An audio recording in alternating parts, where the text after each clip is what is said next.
Welcome to the Blogger Genius Podcast, brought to you by Milo Tree. Here's your host, Jillian Leslie. Hello, friends. Welcome back to the show. If you are enjoying the Blogger Genius Podcast and you want to receive a weekly newsletter from me where I talk about my most recent episode and share my 4 biggest takeaways from that episode, please head to bloggergenius.com and sign up. It's almost like a cheat sheet, and this way you will stay up to date on what is really happening in online business and blogging today. Please head to bloggergenius.com and sign up, and you'll hear from me on Sundays. Okay, for today's episode, I am interviewing Damon Oates from DecoExchange. Damon was recommended to me by a bunch of friends because he has a really interesting story. He is an engineer turned crafter. And he's grown this very successful business selling wreaths, decorative wreaths. And in the process of that, he's learned a thing or two about growing online businesses. So he also teaches crafters how to grow businesses online. And then he also teaches people who want to craft how to create beautiful things. He has a lot of knowledge. He's a really sweet guy. I really enjoyed this episode and getting to know him, and I think you will like listening. So without further delay, here is my interview with Damon Oates. Damon, welcome to the show. Hey, I'm glad to be here. So this is, okay, so we were just talking offline before I pressed record, but I went to a mastermind group with crafters, a couple crafters, and all they kept talking about was Damon. Damon said this, Damon said that, and the rest of us were like, who is this Damon? And then one of the people, Brooke Riley, who's been on my podcast, said, you have to get Damon on your podcast. But the funniest part was, we said, who is this guy? And they go, he's a wreather. And we're like, what in the world is this term wreather? And then they're like, he makes and sells wreaths. And so then it all kind of connected. But it was so funny that we're like, what is this strange title, wreather? Like we thought it was like maybe some spiritual thing or who knew. But anyway, welcome to the show. And you are the first wreather that I've had on my show. So would you share, your story is so fascinating. We ended up talking on the phone briefly and you got to share this with me, but would you share your story of how you got started in making wreaths, especially with your technical background? Absolutely. So I was actually an engineer for the oil and gas industry. I worked for Shell Oil, Motiva, P&G, and all of that was fun. But on the side, we were making wreaths and using those wreaths to donate money to local animal shelters. Okay, now who's we? Because, so here's the thing. I always refer to we as our community. As a community leader, I think it's always important to involve the people who have supported us and not just saying I all the time. I don't know. But when I say we in reference to DecoExchange, at that point, it was just me. Okay. At this point, it is me and my partner. We both he runs the supply side of the business and I get to run the educational side of the business. Okay. So you're an oil and gas engineer. Right. And you want to raise money for animals. Correct. And so how did you even think to make wreaths? And these are wreaths, by the way, that people put on their doors to decorate for the holidays, for whatever. Okay. So I had just bought my first house and it was Mardi Gras season and we wanted a Mardi Gras wreath for the front door. So I went out to the local craft stores, looked at the option and I was like, I am not hanging that on my front door. I can't.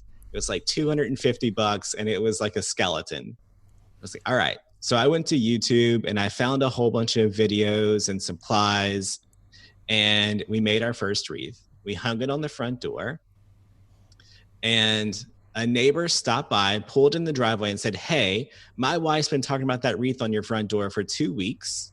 Where did you get it? And I said, oh, I made it. He goes, well, can I buy it? I said, no, sir, you can't buy that one. It's mine. And he said, well, here's $100. And I said, well, here's a wreath. And I handed it to him. I took it off the front door and I handed it through the window. And I was like, that's interesting. Wow. So we made another one. And I get home from work one day and my grandma's like, hey, I sold that wreath on your door. And I was like, what? He goes, yeah, somebody stopped by and said they had it $100. They heard that's how much the wreath was. I said, okay. And that happened 3 or 4 times. And we realized that people wanted what we were doing as a stress reliever. Wait, they wanted the wreaths or they wanted to make wreaths? They wanted the wreaths. Oh, because it's just something pretty to put on your door, right, to bring a smile to your face and the people driving Correct. by and that kind of thing. Okay. And by the way, like, what attracted you to wreaths in the beginning? It's just a Southern thing. Everyone has a wreath on their door. Oh, okay. Because I'm not from the South. So for me, it's like, why do people put wreaths on their doors? Okay. So it's a Southern thing. It's a Southern thing. Okay. Most of our customers are from the South. Okay. So you say, interesting. so what's interesting then about this is you didn't know there would be a demand and the demand showed up at your house. Correct. And then you thought to yourself. So at that time, we were donating $500 a month out of our own paychecks to animal rescue organizations. And I said, hey, what if I take that $500 and I spend it on supplies? And then I can make wreaths and I can sell those wreaths to our community. And then I can donate $1,500 versus $500. And that is actually what got us our biggest start, is by having a passion and showing our community that passion and how they could get something for what they're giving. So from the beginning, that was kind of how you talked about your wreaths. Absolutely. Okay. And even whenever we went out and did craft shows, we had a message that was to the public. If you bring a bag of dog food, a toy, a dog toy, any of these things, a blanket, and you bring them into our booth, we will give you 10% off your purchase. Wow. Wow. Right? So we used that tactic of what we cared about to grow our brand awareness. Interesting. Okay. So now how long did you focus on going to craft shows and stuff while you're still working as a mechanical engineer? Is that right? So we chemical engineer. Yeah. So we started this whole thing out in around 2013 and it was kind of quiet. We kept it a little bit low. In 2015 is when we made this shift online a little bit. It's when we opened our first Facebook page. We started on Etsy and we started realizing that our impact could be a lot larger if we weren't focused on just our community. Okay. So we made that shift from local craft shows to the online space. And then we cut out all of the smaller craft shows and we only focused on the large ones that made us the most revenue.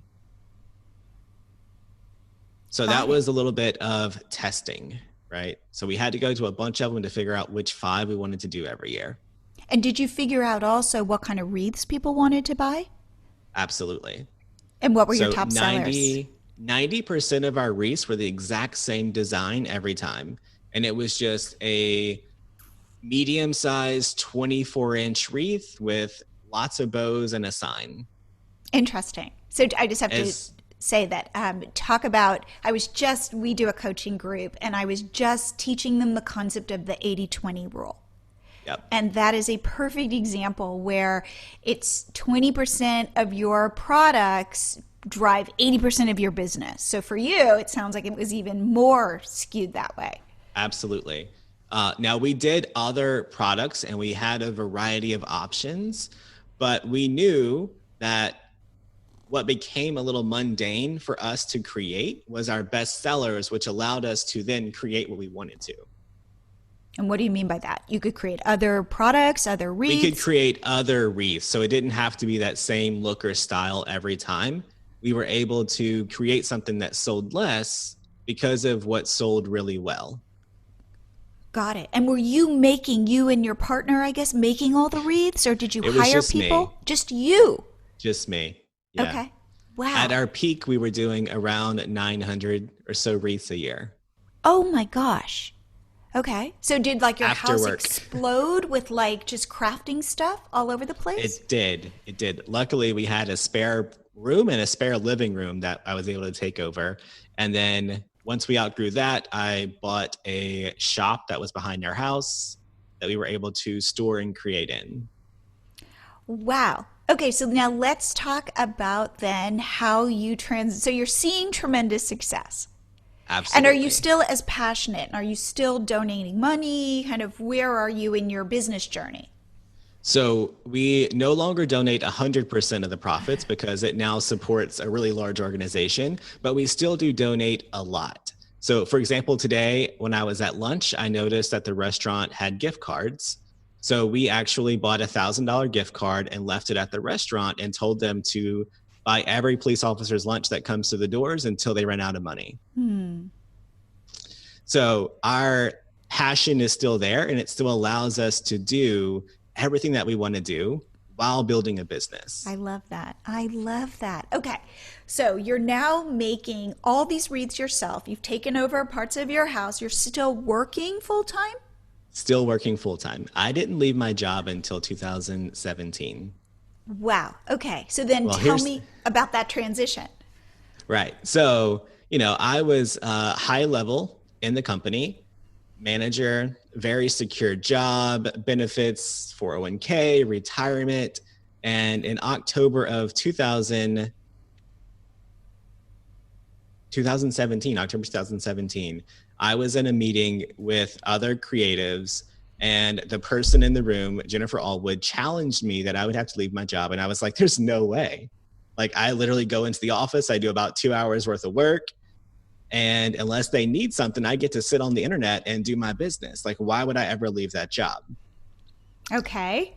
January 2018, actually, I said it would be a cold day in heck before I quit my job.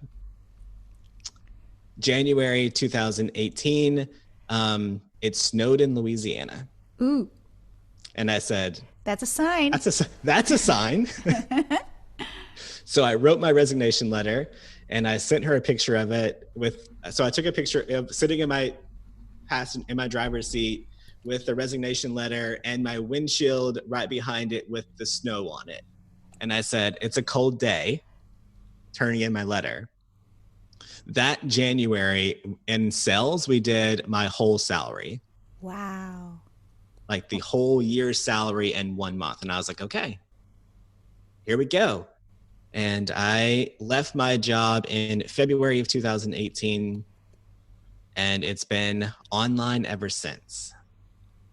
So from starting though to that time, I went through several transitions with our business. So Facebook Lives were just starting to be popular in early 2017, mid 2016. And everyone was telling people to go live. It's going to grow your business, right? So I did that. But I did that without the right intention. So I went live showing people exactly what I did every single day. Well, that left me with a community of people who wanted to do what I did and not want my product. So they wanted to become wreathers, not buy from the wreather. Absolutely. So I could still sell that wreath when I made it live and people would show up and buy them. But I had a page of 50,000 people and I could only sell that one wreath while I was live. But every single person on the live was asking me, where did you get those supplies? Where did you get that sign? Where did you get this? Where did you get that? Can you show me how you did that again? And it made me realize that my audience wanted more than I was selling.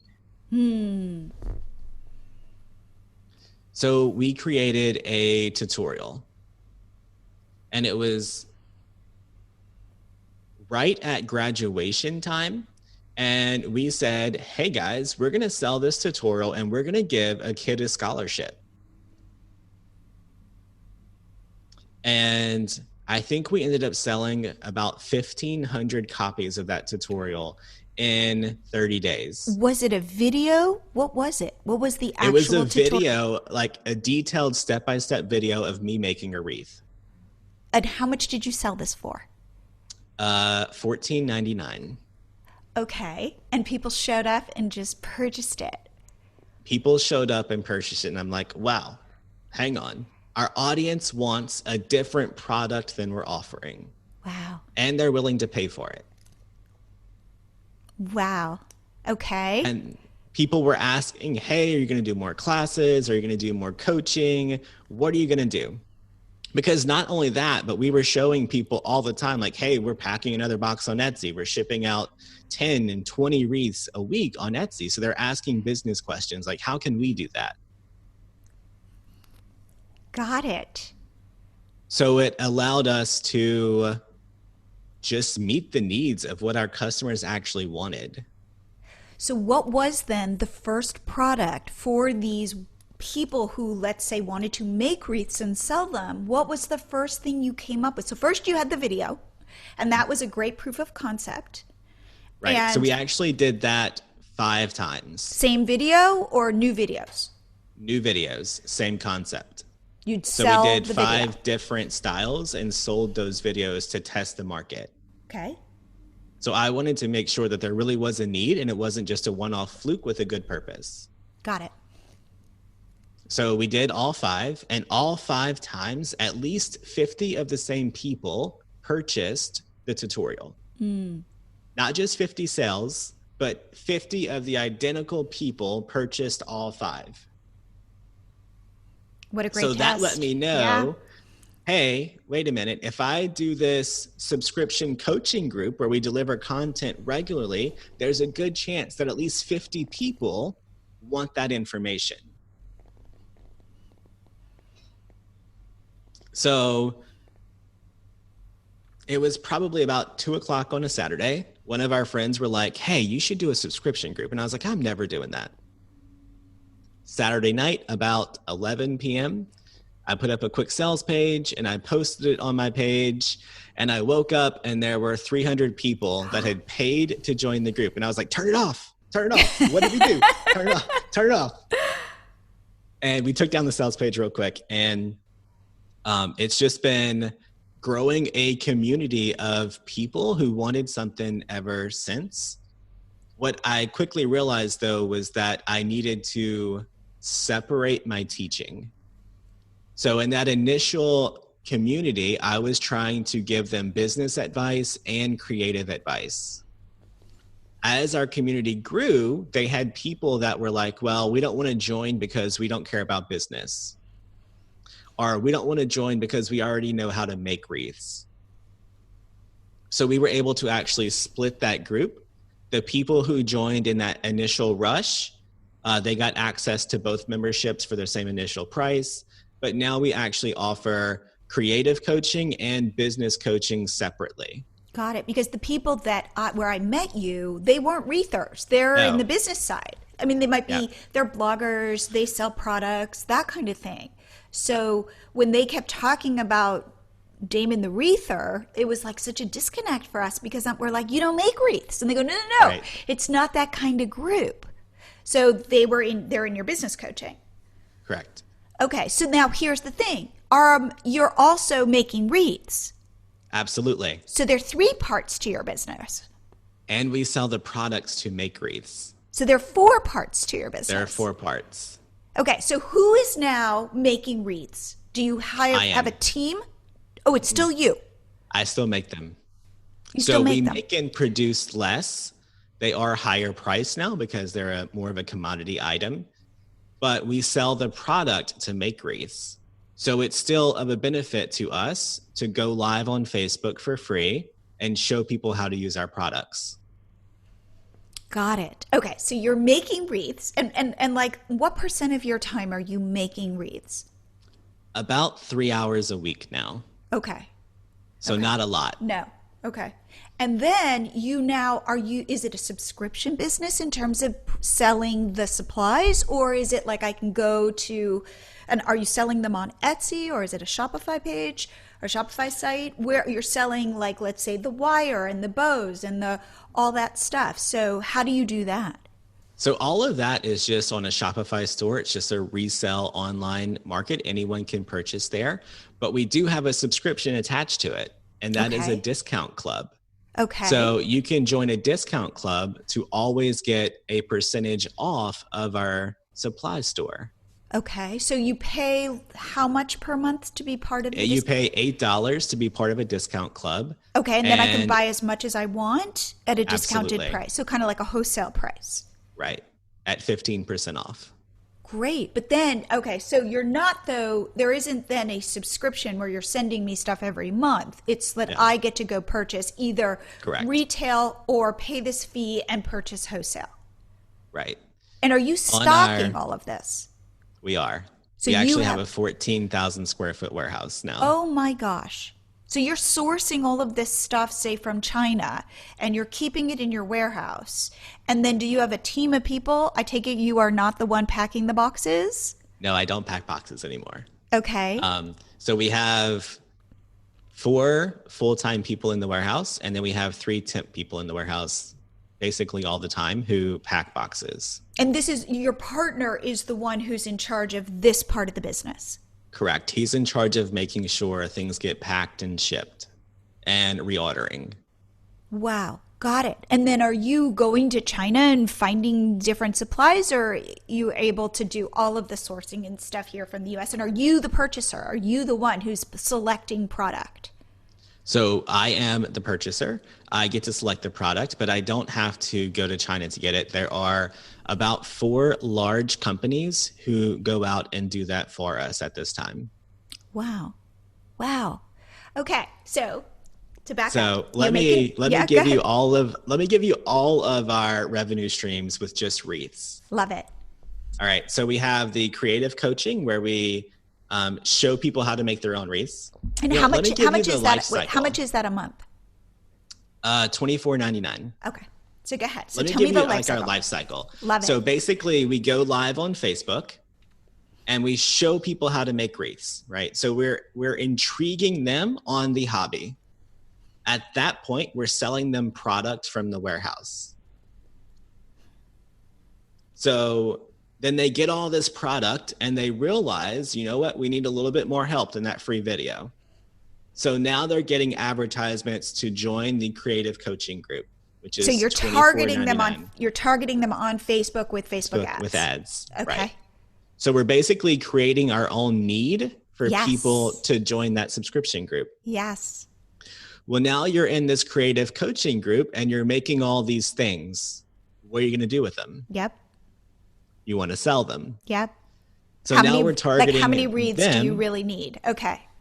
So now we're targeting them with the business coaching on come over here so we can now help you move that product so you can buy more product. Right. Right. And along with that, we do have a subscription box where we send out supplies, but it's not a kit. It's not a wreath kit. It is basically the coolest random supplies we were able to find at market, and you can only get it through our subscription box. Got it. So we do about 1,200 subscription boxes a month at $60. Oh my gosh. That is amazing. Now, what I love about your business, I'm a big believer in this concept called like emergent business building, which means you see what works and you start building off of it. And it can look random, meaning it can look like you have all these disparate parts, but they all fit together because they're all, I always say, I'm in Austin here, and I compare it to like development, like Austin is growing like crazy, kind of like New Orleans, that kind of thing. And how I always use this example, there's like a strip mall and it's janky, and it's kind of like a little sketch. And you would never go there except all of a sudden the cool coffee shop shows up, right? And you go, it's really weird that there's like the cool coffee shop. And then next to it, a little 6 months later, is the weird succulent store with like upscale succulents. It's no joke.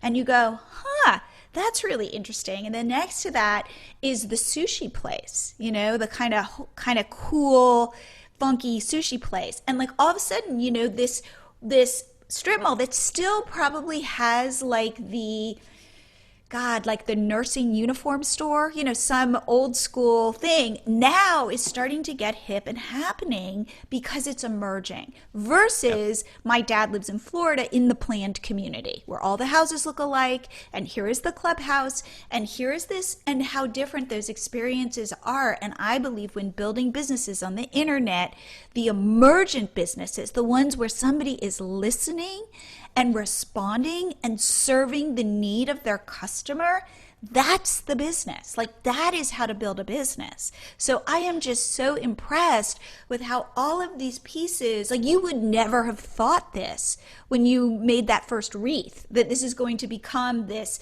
7-figure business with all these moving parts, but they all fit together and you're serving needs along the way. Absolutely. Actually, every aspect of our business, I said, I will never do that. I said, I would never sell supplies. I would never have a subscription box. I would never do all these things. But the Facebook Live videos, which I also said I would never do, allowed me to have conversations with our audience so I could hear exactly what their needs were. Got it. And as a blogging person, you'll appreciate this. The only reason that we actually sell supplies is because I was going live and telling people about so-and-so store. And then we reach out to so-and-so store and they were like, we don't need influencers. Ooh, interesting. So the craft community didn't understand the power of affiliate revenue. Mm-hmm. So we said, okay. And we just decided to source our own material and sell it and start an affiliate program so that our watchers could then be affiliates of the same supplies and we could teach them what affiliate marketing was. Mm. Now, all of the competitors all have affiliate programs. Wow. Okay. So we were able to change the mindset of the market by stepping into the role and being a leader in the organization. Did you know that 85 to 90% of your blog visitors never return to your site? You're just another anonymous blog to them. What if you could capture these visitors and keep them in your universe? Well, you can with MiloTree. MiloTree is a pop-up app you install on your WordPress blog or Shopify store or really any other site you own. A visitor arrives on your site and a small window pops up asking them to follow you right then on Instagram, Pinterest, Facebook, or YouTube, join your email list, or even head to a custom link you set up. You get to customize MiloTree however you like. And this is how you get your one-time visitors to stay in your universe so they return again and again, read your content, buy your products, and you get to create a real relationship with them. The secret to building a business today on the internet is to get people to know, like, and trust you. And MiloTree helps you do just that. It works 24/7, growing your followers, email subscribers, and customers so you don't have to. Head to milotree.com and sign up for your 30-day free trial now. Then it's just $9 a month after that. It's a small price to pay so you don't have to work as hard growing your audience. We are all working so hard. Leave this heavy lifting to MiloTree so you can focus on the other important areas of your business. Head to milotree.com right now and sign up. What are you waiting for? Another thing that I think is amazing that you've done is believe. So I have this thing that I preach all the time, which is the internet's a really big place. And therefore, because you sell wreaths and I sell wreaths, their market is big enough for both of us. So there you go. Oh no, I don't know if you were saying oh no, but it's like, I make wreaths, I sell them. If I teach other people to make wreaths and sell them, it could put me out of business. But instead to say, no, I can still sell my wreaths and you can sell, I can teach you how to sell wreaths and then you can go sell your wreaths. And all it does is it builds this market. So for example, here, me, I've never really thought about the wreath market, but now I'm like, I should either make a wreath or buy a wreath. And so there isn't this sense of competitor and like I need to hold it tightly. rather than I'm going to, and that you're going live on Facebook sharing your information. It's not like you're saying, yeah, I'm not going to show you how to tie the bow because that has to be my thing. Like, I'm willing to share that. And in fact, you like the way I tie my bow? I can sell you this. I can sell you the bows. I can sell you the ribbon to go make your own bows.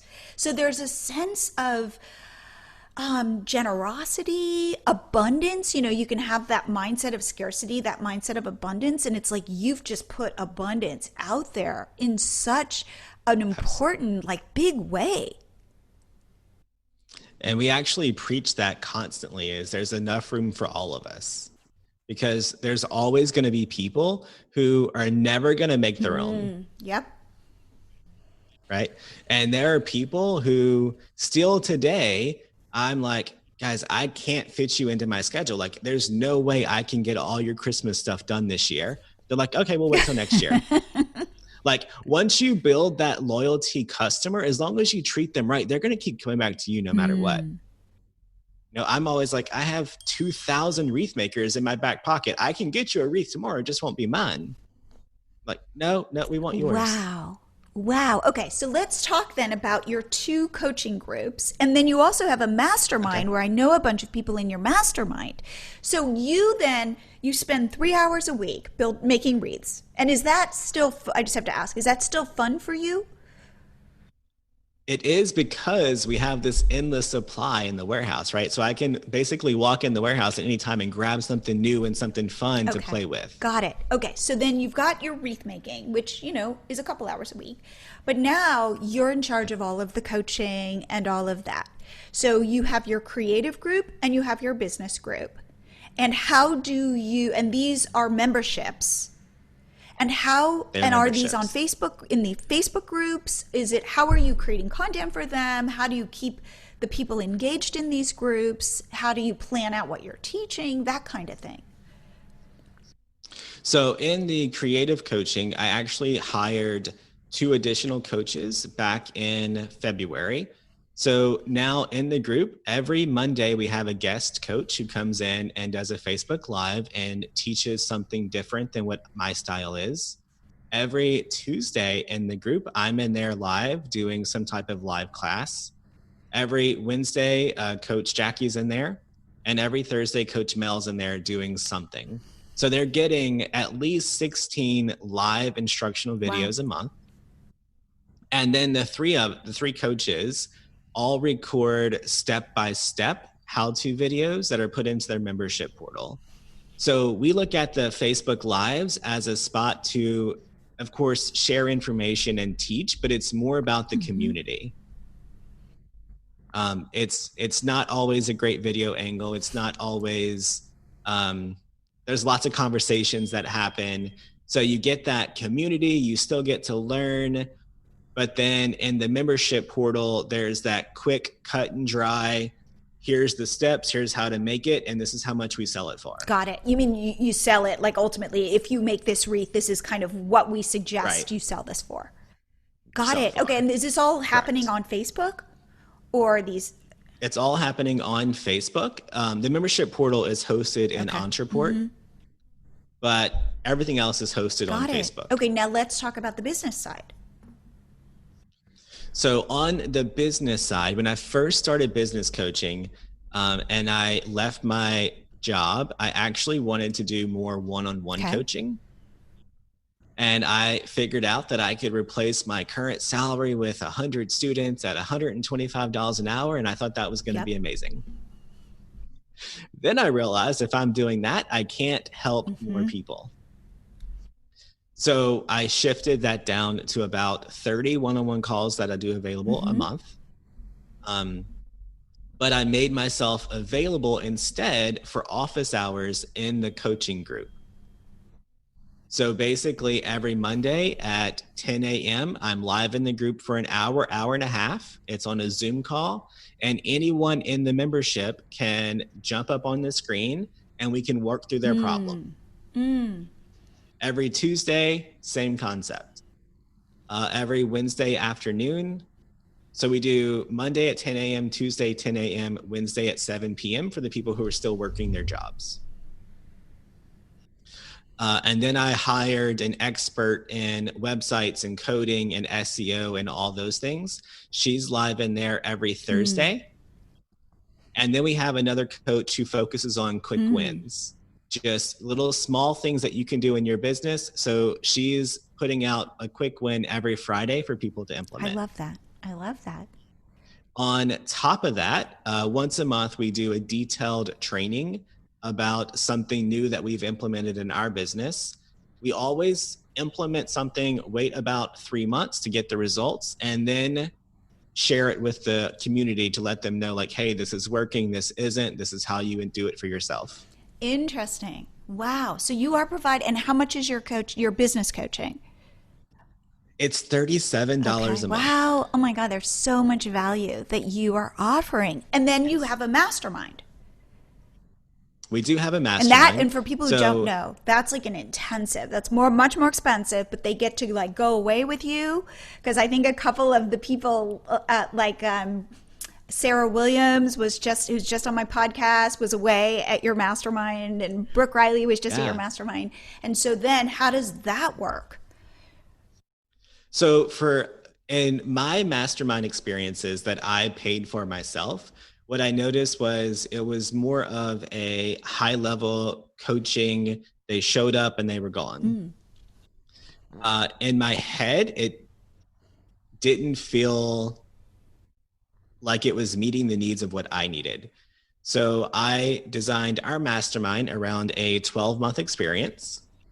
We meet as a group once a month on a Zoom call, and we meet individually, that person and my staff team, so that we can help you with whatever aspect that is relevant to your current problem. So not only are we working to bring the whole group elevated, but we want to make sure that your needs are being met. And then on top of that, we meet in person 3 times a year. And those in-person meetups, we rent a large home with 25 to 30 bedrooms. Oh my gosh. And everyone stays in that one house for the entire duration of the event. And how long is the event? We normally rent the house Sunday to Sunday. And then the actual event is usually Tuesday, Wednesday, Thursday. But you have the opportunity to join us on that Sunday and to leave on the next Sunday. And we literally just stay locked in that house for the week, discussing business, talking ideas.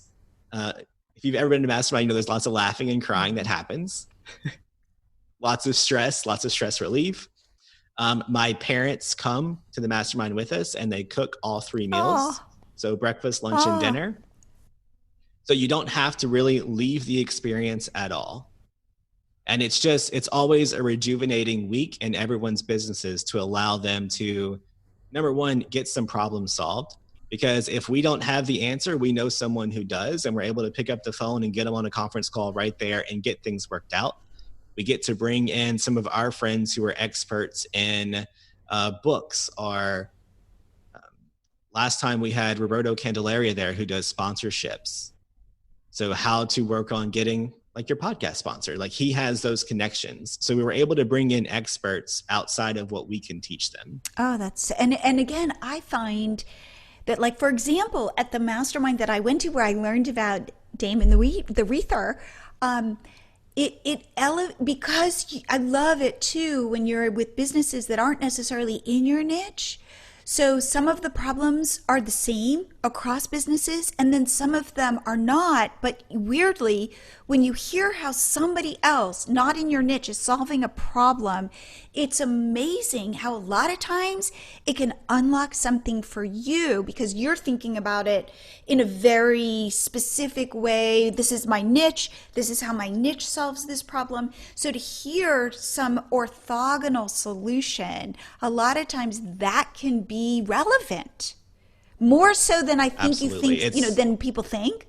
Like food bloggers love to hang out with food bloggers. And it's like food bloggers should be hanging out with parenting bloggers or crafting bloggers or other kinds of bloggers, because everybody kind of comes at things differently. And sometimes it can get like group think, group mind. And that's what actually happened in my first round of mastermind students was we were all wreath makers except for uh, Brooke Riley, Tamara Bennett, and Tammy Halls. They were in a different aspect. Tammy had a brick and mortar, Brooke did her blogging, and Tamara did door hangers. Everyone else was a wreath maker. So every solution was the same every time. Absolutely. Yes. This year, we split it about, it's probably 60-40 now. Only 40% are actually in the wreath organization somewhere. And the other 60% make up brick and mortars, and they make up online boutiques and blogging and a whole aspect of interesting caveats. We even have a lawyer in there, and she focuses on online businesses. Yeah. So it's an interesting mix of people that make a great learning Absolutely. experience. I think that being an entrepreneur on the internet is incredibly cool because you can build these amazing businesses. However, it can be lonely and it can be hard to step out of your way of thinking. And I always believe like the more you can build communities, join communities, and that's why up until coronavirus, I'm such a big fan of like going to conferences that I've always found them to be very useful, even though they can be expensive. But to get yourself out of your norm and get interacting with other people and exchanging best practices and being generous, and having a feeling of abundance, it's amazing how much you can accelerate your growth. Yes. So one of the things that we actually put in our budget as our business grew was a networking budget. It wasn't a conference budget. It wasn't an educational budget. It was networking. Because what we realized is going to those conferences, a lot of the times every speaker said something we already knew. But what we took the opportunity to do was network with the other people in the room. Definitely. And that's how we've met so many great resources. Is just showing up and networking. That is amazing. So back to your own like strategy and what is working today. So Facebook has been very important for your business. So Facebook, Pinterest, and we're actually starting to play with TikTok a little bit. I'm with you on that. I'm just barely scratching the surface, but I have a 13-year-old daughter who lives on TikTok now. Yes. And at first it was kind of like her thing. And then I started to get wind of mompreneurs and people like getting onto TikTok. And I feel like a lot of times platforms come and go. But TikTok seems to, as my daughter says, it's more fun than, say, Instagram. And I think especially during COVID-19, there's something I've watched it explode over the last like 2 months. So tell me, how are you using TikTok and is it for wreathing, for like what is... So we're using TikTok mainly to show off the entrepreneur side of our business and how we can help other small businesses. So we're doing a lot of facts posting. We're doing a lot of, we always see those people who get on there and talk about how amazing Shopify is and how they're doing so well. And you see them, they spent $500,000 to make 600,000, right? And I'm like, that's not good business practice, y'all. Yes. Right. So, I would suggest that your audience goes on TikTok and search for hashtags that are business related. So if they sell on Shopify, search for hashtag Shopify. So the way the TikTok algorithm works is that they show you what you watch. So if you get stuck watching funny videos, you're going to see a lot of funny videos. But if you watch a couple of informative people talking about how to make sales on Shopify or how to make Facebook ads that profit, TikTok will start showing you more of those business TikToks. And wait, okay, what is your username so we can all go follow you? Damon Oates. Got it. I'm actually doing it under my own personal name, not under DecoExchange right now. And it's Oates, Oates. Okay, just so people can find you. Well, that's really cool. Okay, so Facebook then is still super important to your business. Facebook is probably the backbone of our business outside of our email list. So we do a really good job of transferring that one-time viewer into either our email list or on text messaging. Ooh, okay. So how are you getting them on your email list? How are you getting them on, in fact, yes, I get your text messages. Okay, so tell me, how are you transferring this kind of transient audience and capturing them?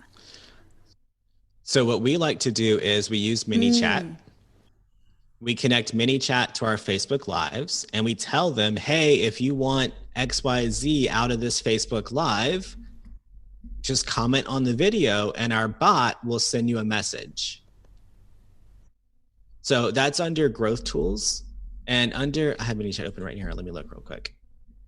So growth tools, and it's the growth tool called Facebook comments. Wait, this is on Facebook? So where are you finding? This is okay, ManyChat. Under ManyChat. Okay, got it. Any ManyChat, Okay. yep. So you would create a growth tool that says Facebook comments, and you can basically connect that response to a Facebook post. So you can create a detailed message.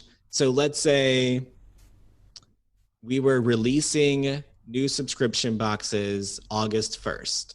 We could create a whole live video, a whole post that says, hey guys, if you want information on our subscription boxes, type subscription box in the comment and we'll send you all the details. Wow. Okay. And then ManyChat would deliver a message to them. And in that message, it would tell them the price of the box, how to get it, and they're currently sold out. But if you want on the wait list, to fill out the wait list form. And either right in that bot, you could have them give you their contact information and have the bot store it, or you could give them a link to go to your CRM system or wherever you do your text messaging or email list to have them subscribe to your wait list. Got it. Okay. So from those wait lists, we're able to then send a text message, which has a 98% open rate to everyone that's waiting versus an email that gets 20 to 40% open rate and even less clicks. Now, what service are you using to send the text message? We're actually using ManyChat. Wow. I didn't know ManyChat could do that. So ManyChat SMS service right now costs 1 penny per message. Wow. And you're getting a 90. So whenever that's we think, amazing. That is amazing.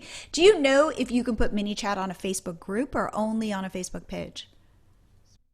So if you use the reference URL link as the growth tool, you can put that reference URL link wherever you want it. So instead of saying, hey, comment on this post, you would say, hey guys, click the link in this post. Very cool. Okay. Because that was one thing. I was looking at ManyChat and I have a Facebook group, but then it got confusing and then I kind of bailed. I went, too hard. Okay. So Facebook has been super important for your business. So what about Instagram? Instagram, we have about 115,000 followers. And I would say maybe 10% of our sales come from Instagram. It's not that big of a deal for us. We do get a lot of likes, we get a lot of comments, we get a lot of engagement, but I think it's a younger audience. And the audience that we attract on Facebook is the ideal person to make a wreath.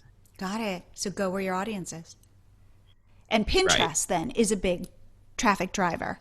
Pinterest is huge. So Pinterest doesn't drive us a lot of DIY people, interestingly enough. It drives us more people directly to our Etsy shop to buy the completed projects. Interesting. So now here's the thing. So you've got your Shopify store for supplies, but are you selling wreaths there as well, or are you selling wreaths predominantly on Etsy?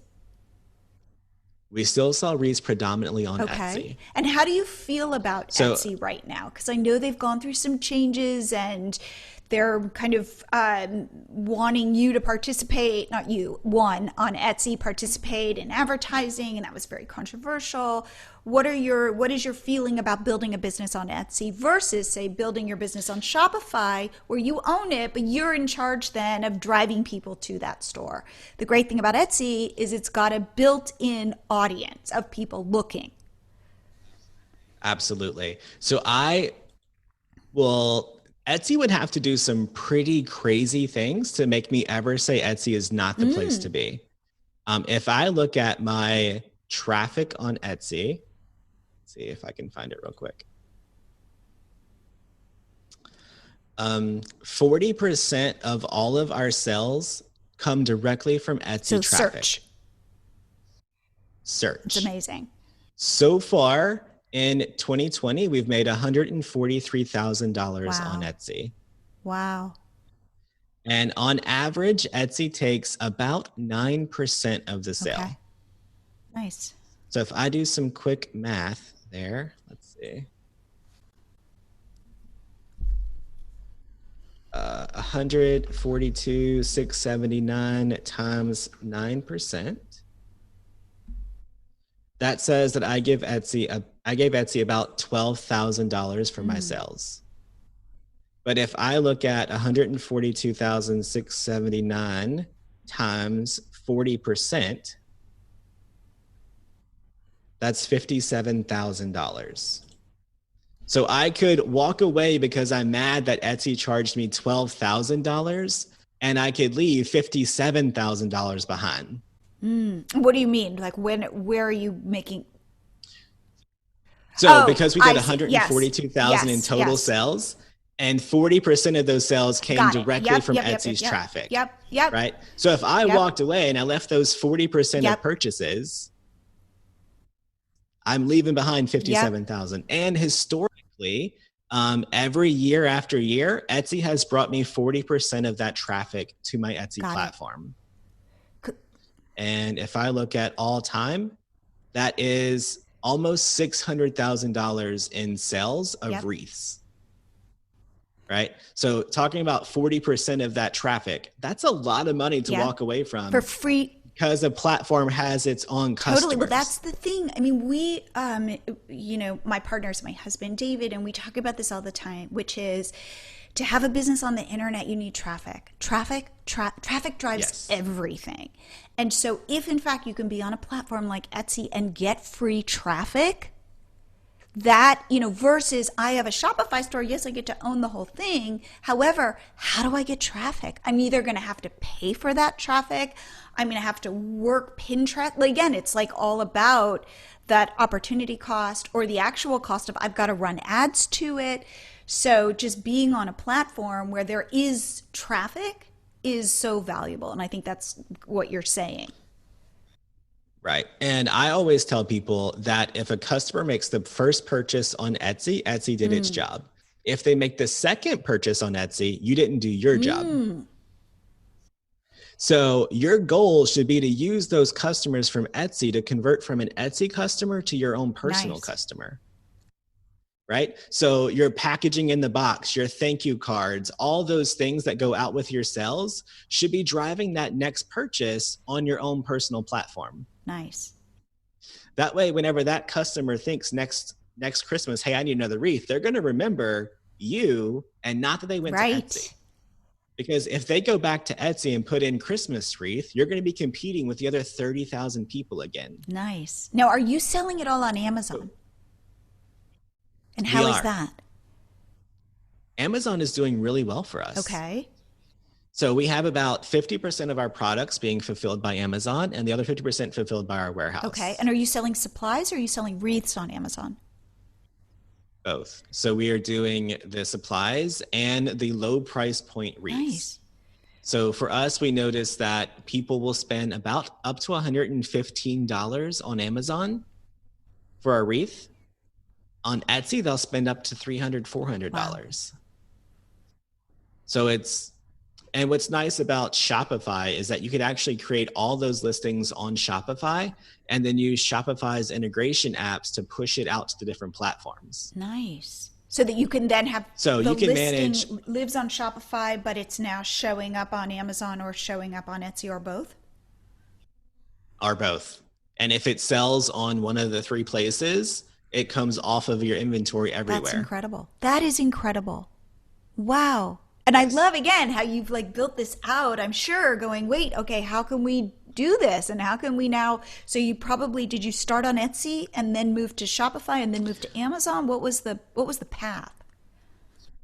So I started on Etsy, and then I pulled back to Shopify. I was always against, so it was probably my fourth craft show. I had everything listed after starting on Etsy, my fourth craft show. I ended up selling out at the craft show. And at the same time on Etsy, we sold 4 wreaths. All 4 had already found a new home at the craft show. So I always had this fear of having a wreath listed in more than one place. So it wasn't until we figured out that Shopify actually allowed us to manage our inventory in one spot that allowed me to feel safe about pushing our products to multiple locations. Because we always had a website, and then the website just had a link back to our Etsy shop. Because I was scared to list them on the website and on Etsy. It'd be a one of a kind. Then I have to call a customer and tell them, hey, I'm sorry, but I can't actually fulfill your need. That never goes over well. Right. Oh my God. Okay, Damon, I could talk to you for hours. So I need to invite you back for a part 2 so that we can even dig deeper.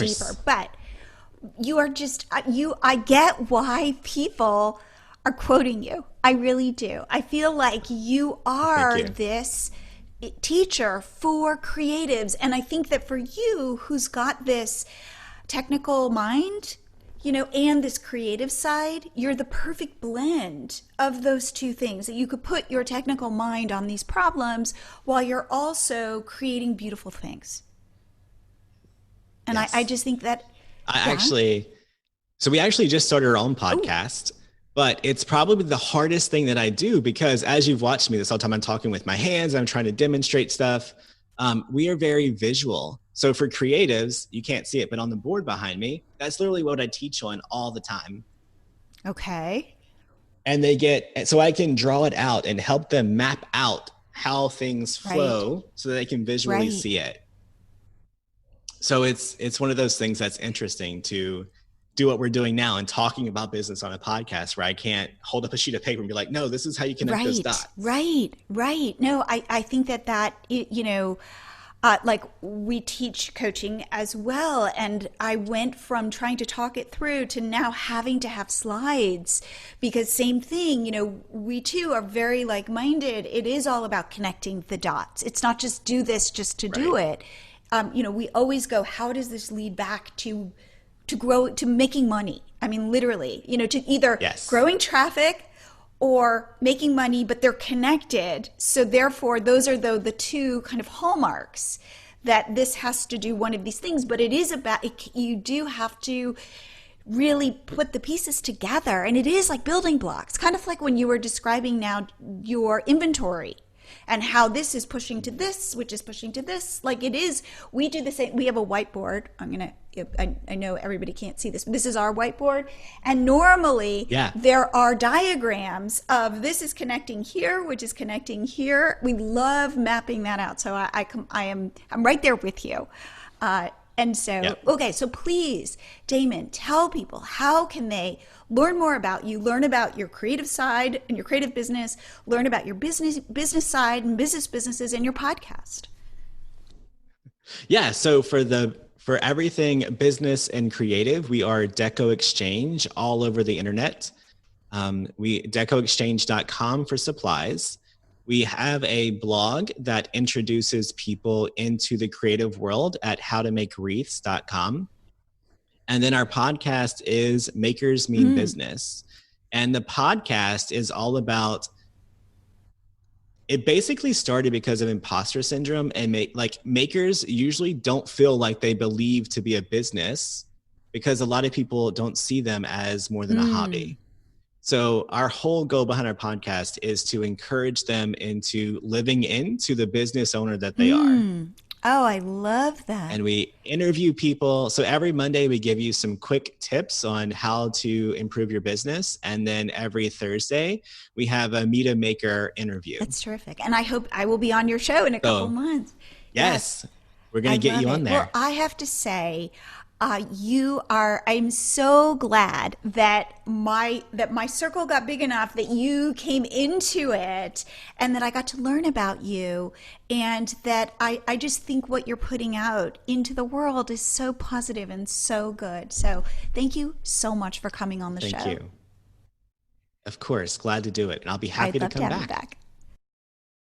I hope you liked my interview with Damon. There were two things that really resonated with me after talking to him. One is that if you are selling, to really explore selling on multiple platforms. Each one has a different audience. Each one has a different flavor. You don't just have to be selling on one platform. So think about that. And the other thing is that Damon is a perfect example of something I teach, which is called emergent business building. And what that means is you allow it to emerge. You listen, you hear what your audience is asking for, and you provide it. And you can really grow a very successful business doing that. It might not look like what you thought it was going to look like, but always, always follow your audience. If you are liking the Blogger Genius podcast and you want to receive a weekly email from me on Sundays where I talk about my most recent episode and I share my 4 biggest takeaways, it's kind of like Cliff Notes so that you will know what is working today. Please head to bloggergenius.com and sign up. It's easy. It's bloggergenius.com. Go do it right now because I would love to have you as part of my community. And I will see you here again next week.